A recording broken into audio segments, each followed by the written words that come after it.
മോഹൻലാലിന്റെ പുലിമുരുകൻ തകർക്കാത്ത റെക്കോർഡുകളില്ല. കടലിനക്കരെയും ഒരു റെക്കോർഡിന് അടുത്തെത്തിയിരിക്കുകയാണ് മലയാളത്തിലെ എക്കാലത്തെയും വലിയ ഹിറ്റായ ഈ ചിത്രം. UAE-യിൽ 98 ദിവസത്തെ പ്രദർശനം പൂർത്തിയാക്കിയ പുലിമുരുകൻ ലോകം കണ്ടതിൽ വെച്ച് ഏറ്റവും വലിയ ഹിറ്റുകളിൽ ഒന്നായ ടൈറ്റാനിക്കിന്റെ UAE-യിലെ റെക്കോർഡിനടുത്ത് എത്തിയിരിക്കുകയാണ്.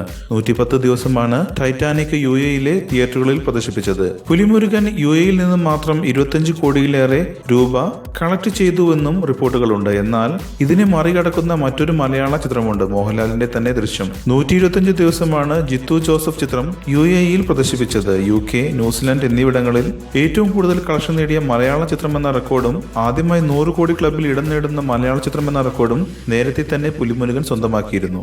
കൂടുതൽ സിനിമാ വാർത്തകൾക്കും വിശേഷങ്ങൾക്കും ഇപ്പോൾ തന്നെ സബ്സ്ക്രൈബ് ചെയ്യൂ മലയാളം ക്രിയേഷൻസ്.